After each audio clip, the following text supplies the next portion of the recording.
Okey, Assalamualaikum warahmatullahi wabarakatuh. Okey, dan selamat sejahtera kepada semua pelajar SRT tingkatan 5. Okey, pertama sekali, sorry sebab kita tak dapat nak sambung jahitan kita. Okey, tapi tak apa, so kita kena patah baliklah. Okey, sambung dengan tajuk dalam buku teks, okey, yang kita nak tengok hari ni lah, okey.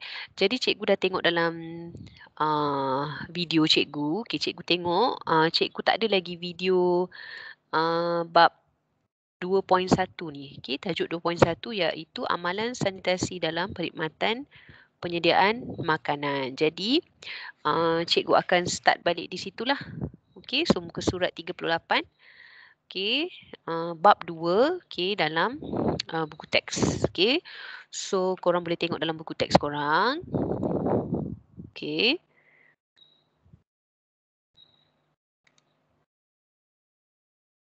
Okey, so ini dia. Okey, tajuk bab 2, okey, amalan sanitasi dalam perkhidmatan penyediaan makanan. Okey, so kita ulang balik kita ulang balik sikit, okey.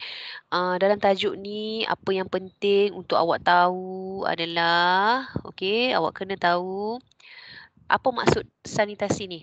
Okey, memang selalu ditanya. Okey, sanitasi bermaksud sistem, okey, kawalan kebersihan awam termasuk bekalan air bersih, pembuangan sampah dan pembuangan najis. Okey, so sanitasi bermaksud sistem kawalan kebersihan awam, okey, termasuk air, okey, sampah, pembuangan sampah dan pembuangan najis. Okey. Sanitasi dalam perkhidmatan penyediaan makanan ialah pengawalan kebersihan dan keselamatan dalam penyediaan dan penyimpanan makanan supaya tidak tercemar. Okey. Jadi bila kita bercerita tentang penyediaan makanan, okey, jadi kebersihan dan keselamatan, okey, masa kita nak menyediakan makanan tu sangat penting, okey, sebab bermulanya daripada kebersihan dan keselamatan tu, okey, makanan kita akan lebih bersih, baik, okey, berkhasiat, okey, berkualiti, okey, untuk kita hidangkan. Alright? So kena ingat juga sanitasi dalam perkhidmatan penyediaan makanan, okey, ialah kawalan kebersihan dan keselamatan dalam penyediaan dan penyimpanan makanan supaya tidak tercemar. So tengok standard pembelajaran ni. Okey, so kena tahulah, okey, maksud sanitasi dalam penyediaan dalam perkhidmatan penyediaan makanan. Okey. Alright. So prinsip kebersihan dalam makanan. Okey, ni kena buat akronim. Alright. Okey, prinsip kebersihan dalam prinsip kebersihan makanan. Okey, kita ada 1, 2, 3, 4, 5, 6. Okey, ada 6. Okey, saya rasa kita dah go through kan. Okey, tapi tak apa. Kita ulang balik dan cikgu harap awak boleh ingat. Okay, first kita start dengan kesihatan diri. Okay, maksudnya fizikal kita, diri kita. Okay. So kalau tengok dalam buku teks ni, okay, setiap pengendali makanan perlu menghadiri kursus latihan pengendali makanan dan mendapatkan pemeriksaan kesihatan serta suntikan vaksin typhoid. Okay, antara aspek kebersihan diri yang perlu diberi perhatian. Okey, so 1 sampai 4 ni aspek yang perlu kita ambil berat. Okey, maksudnya penjagaan rambut, kulit, hidung, mulut. Okey, basically kita punya appearance lah. Okey, kena jaga. Kalau yang tidak bertudung, okey, kebersihan rambut tu kena jaga, kena ikat rapi. Okey, kalau kulit, okey, kalau kita ada penyakit kulit pada tangan, okey, ada setengah orang ada gatal-gatal ke, okey, jadi kita kena ambil pedulilah semua tu. Okey, kita kena pastikan kulit kita sihat, okey. Hidung, mulut, tangan, okey, dan sebagainya. Okey, pemilihan pakaian yang bersih, okey, serta pakaian pelindung yang sesuai. Okey, bila kita cerita tentang kebersihan, okey, penyediaan makanan ni, baju pun merupakan pakaian pun merupakan salah satu faktor yang kita kena jaga, okey. Kalau kita tengok orang yang menyediakan makanan tu pakaian dia bersih, okey, apa ni, mmm, uh, kemas, okey, jadi kita pun akan berasa lebih confident untuk kita makan di situ ataupun beli makanan dia.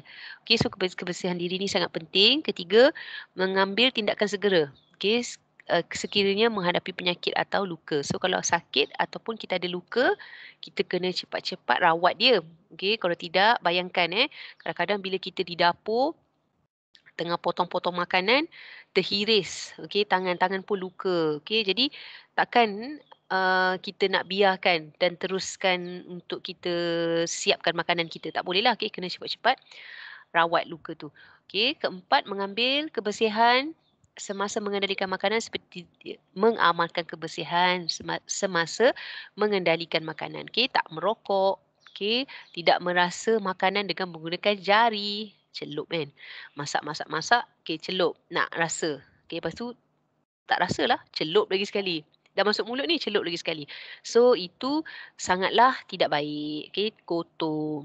Okey, kena ingat ni semua ya. Okey, kedua kita pergi pada prinsip kebersihan makanan yang kedua, penyediaan makanan.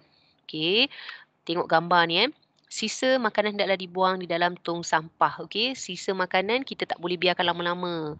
Okey, jangan biar sampai lalat datang. Okey, so bila kita dah buang sampah, kita dah uh, biasanya malam kan sebelum kita nak tidur tu kita kena ikat sampah elok-elok terus buang di luar. Okey, jangan letak di rumah. Okey, kalau ikutkan kalau kita biarkan sisa-sisa makanan di dapur pun tak elok kan.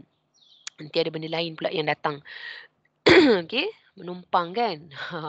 Okey, jadi kena pastikan kita bersihkan dulu sisa-sisa makanan tu sebelum kita tidur. Okey, next. Kebersihan ruang kerja, tengok nombor 1 kebersihan ruang kerja dan peralatan memasak. Okey, kemudian nombor 2, menyafroskan makanan dengan sempurna mengikut porsi yang diperlukan sebelum digunakan. Defrost kita nak defrostkan makanan. Masa nak menyedia tu pun kita kena ambil kira. Okey, nak defrost makanan tu kita nak kita kan kalau macam daging daripada peti ais daripada freezer tu kita nak masak, so kita keluarkan dulu, kita nak nyafrostkan dia. Okey, jadi kena ambil ikut portion yang awak nak masak lah. Okey, maksudnya waktu beli ayam tu kita kena separate dulu.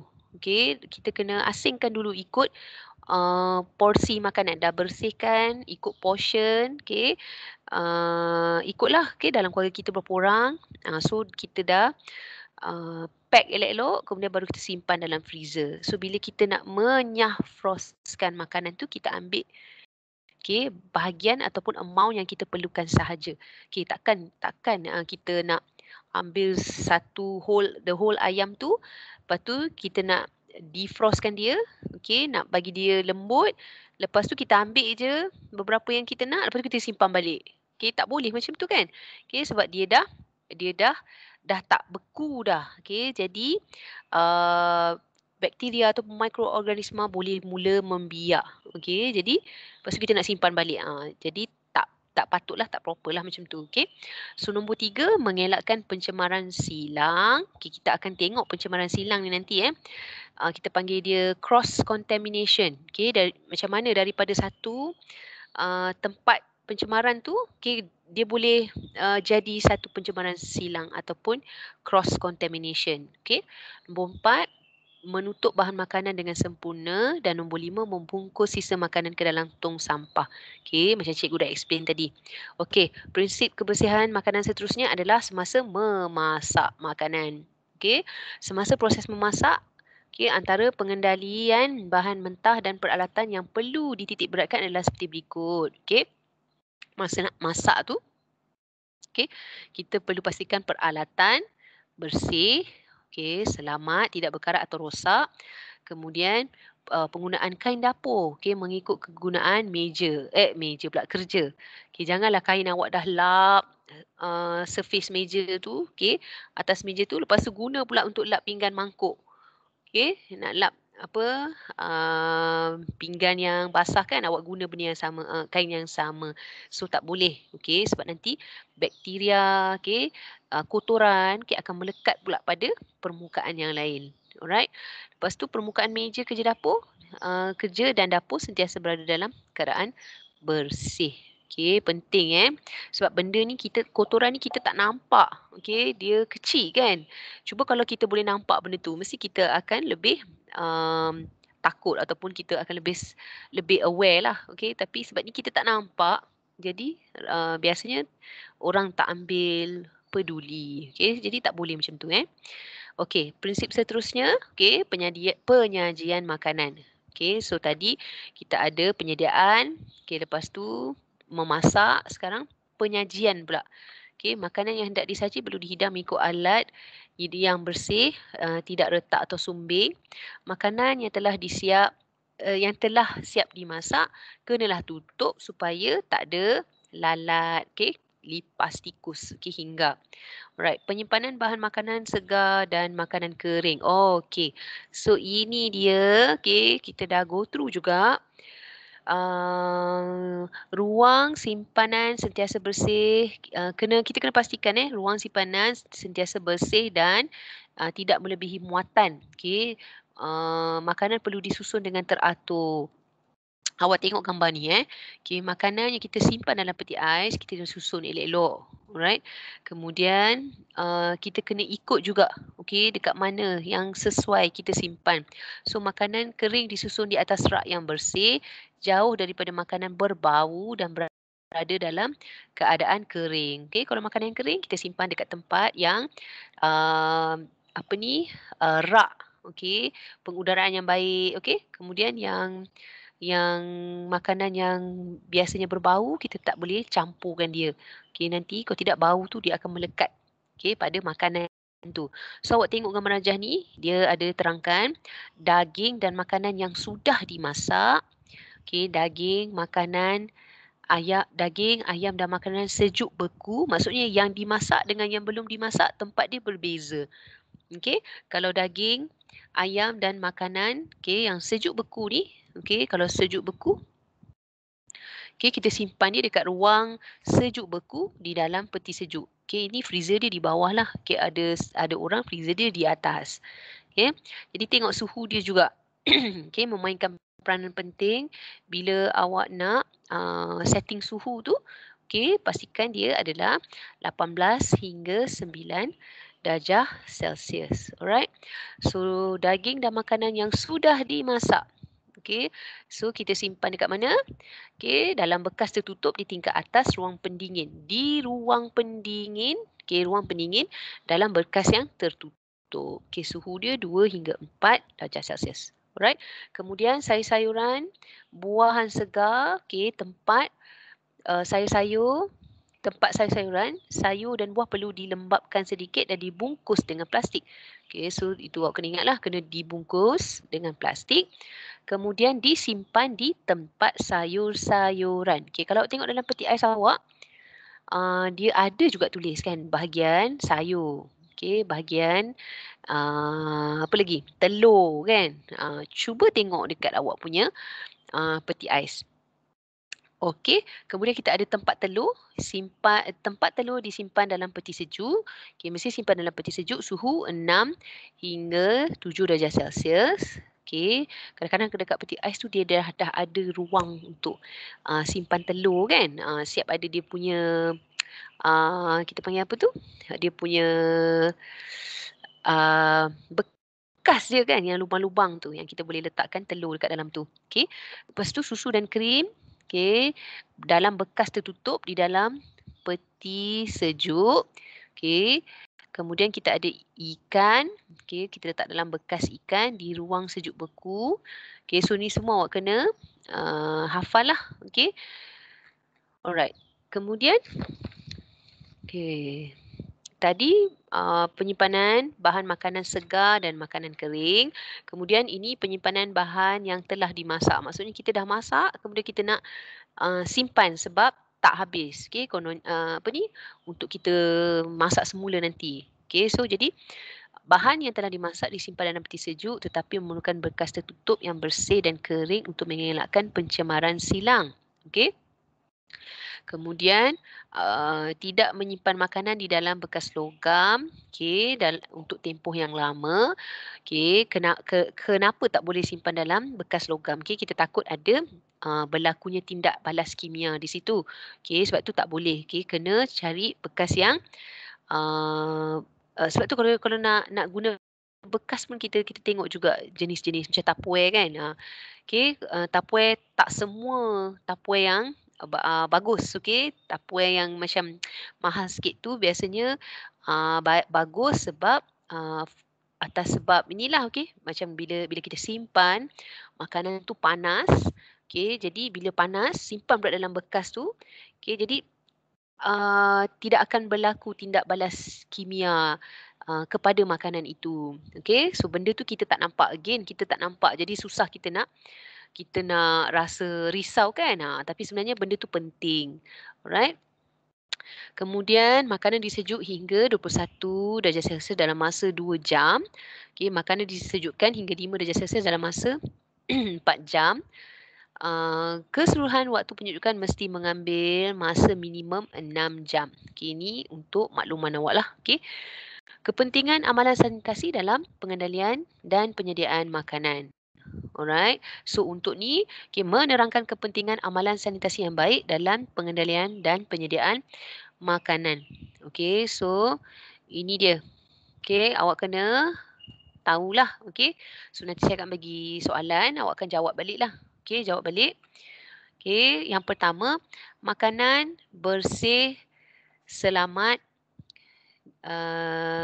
dan berkhasiat dimakan. Kejap. Makanan yang bersih, selamat dan berkhasiat menjamin kesihatan tubuh badan. Manakala makanan yang telah tercemar boleh menjejaskan kesihatan. Okay. Kalau kita makan makanan yang tidak berkhasiat, tidak bersih, okay, dia boleh menjejaskan kesihatan tubuh badan kita. Okay. Jadi kalau bila once kesihatan tubuh badan kita dah tak baik, dah masuk benda-benda yang tak elok dalam badan, efek dia, okay, mungkin awak tak nampak sekarang, okay, mungkin waktu muda ni tak ada rasa apa-apa, okay, tapi nanti later on, okay, dalam bila umur dah meningkat, okay, kesihatan tubuh badan kita ni boleh boleh jadi tak sihat lah. Okay. Oleh yang demikian, sebab itulah, okay, nak jaga sanitasi ni dalam mengendalikan makanan penting. Okay, kita tengok kenapa. Okay, kepentingan amalan sanitasi. Okay, pertama supaya makanan bersih, selamat dan berkhasiat dimakan. Okay, first kali mestilah supaya kita nak makan benda yang bersih, yang selamat, yang berkhasiat. Okay, so ini huraian dia. Bahan mentah perlu dikendalikan dengan kaedah yang betul. Okay, seperti menyah defrost makanan dengan sempurna, tidak menyejuk bekukan semula baki-baki bahan mentah dan mencuci bahan mentah dengan bersih sebelum dimasak. Okay, so makanan-makanan mentah ni, okay, kita kena bersihkan betul-betul, okay, dan simpan dengan betul. Okay. Sayur-sayuran dan buah-buahan dicuci dengan air bersih untuk menghilangkan benda asing. Kadang sayur kan beli, kita tak perasan kan, kadang-kadang ada ulat. Okay. Jadi sayur kita kena basuh betul-betul berulang kali, okay, menggunakan air yang bersih. Okay. Kemudian kebersihan peralatan juga perlu dititik beratkan semasa penyediaan makanan kerana penyebaran bakteria dan virus boleh berlaku terhadap makanan. Alright. Kedua, sebab kita pentingnya amalan sanitasi ni nak mengelakkan pencemaran makanan. Okay. Pencemaran makanan berpunca daripada mikroorganisma dan bahan kimia yang berada dalam makanan dan menyebabkan makanan tersebut tidak selamat dimakan. Okey, kepentingan amalan sanitasi yang diamalkan dapat mengelakkan penyakit berjangkit. Okey, seperti keracunan makanan. Okey, siapa pernah kena dia tahulah. Okey, kalau kena keracunan makanan ni kadang boleh sampai lembik, okey, sebab muntah-muntah, okey, loya, okey. Jadi, kena berhati-hati. Kemudian tahap kebersihan pengendalian makanan. Okey, orang yang mengendalikan makanan tu, okey, mestilah sentiasa menjaga kebersihan diri, okey, dari segi semualah, rambut, tangan, kuku, pakaian dan penampilan diri. Okey, sebab kita nak elakkan daripada penyakit, okey, berjangkit daripada orang kepada makanan.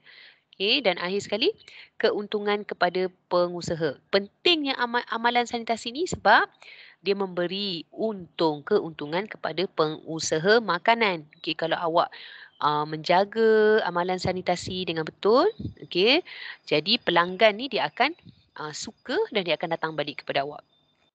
Alright? Okey. So, kita pergi pada prosedur. Okey, dan peraturan berkaitan sanitasi makanan. Okey, standard pembelajaran menghuraikan prosedur dan peraturan yang ditetapkan oleh pihak berkuasa dalam berkaitan sanitasi makanan. Okey, so sebagai seorang pengendali makanan, okey, peraturan dia pertama kita kena, okey, ada berapa? 7. Prosedur dan peraturan. Okey, kita ada 7. Pertama, kena daftar permis. Okey. Kedua, kehendak permis makanan. Okey, maksudnya lokasi, reka bentuk, okey, bekalan air, kebersihan ni semua ni, okey, adalah mesti kita patuhi. Alright? Tengok pelupusan sampah semua tu kita kena follow guideline lah. Alright? Kehendak khas permis makanan. Okey, kehendak khas permis makanan lebih tertumpu pada reka bentuk, reka letak serta susun atau perabot. Maksudnya dalam permis tu macam kedai atau restoran tu, okey, dari segi susun atur perabot dan peralatan tu dia kena mengikut spesifikasi yang telah ditetapkan. Okey.